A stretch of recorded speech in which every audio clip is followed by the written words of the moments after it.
According to a recent report from Politico, Democrats have grown frustrated with Biden for taking what they felt was too much of a hands-off approach when dealing with the debt ceiling fight, with some even expressing disbelief at the thought of him leaving for the weekend. It's time to bring the president off the bench or bring somebody off the bench. No one's responding to anything. Kevin McCarthy's consistently on message, said one House Democrat. We have the Oval Office. I've never seen anything like it. They need to use the power of the presidency. I don't buy this argument that public silence helps the negotiation, said Congressional Black Caucus Chair Stephen Horsford, Democrat Nevada. I need the American people to know that Democrats are here fighting, working, prepared to reach an agreement to avoid a default, and only the White House, the president, can explain that in this moment. Upon hearing that Biden would be away for the weekend, one Democrat lawmaker outright called it stupid. Please tell me that's not true, said the lawmaker.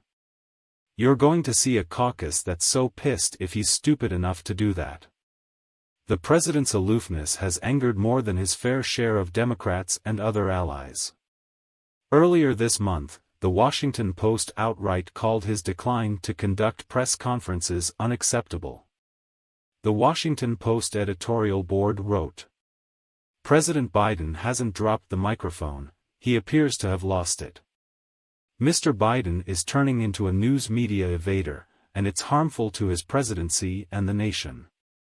In the past 100 years, only Presidents Richard M. Nixon and Ronald Reagan averaged fewer news conferences than Mr. Biden.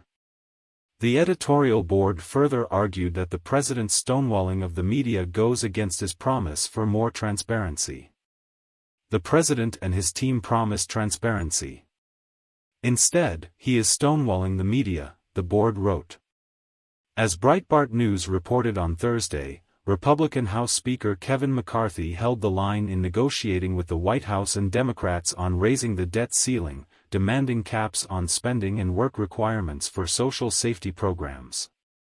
The White House attempted to float a freeze on spending at current levels per sources involved in the negotiations, but McCarthy rebuffed the administration's proposal and is holding out, seeking actual cuts to spending levels, noted the report. While sources involved say they are unsure at this time exactly how much spending will be cut, some say it could be into the tens of or hundreds of billions of dollars of spending cuts, combined with caps on future years of discretionary non-military spending, it added.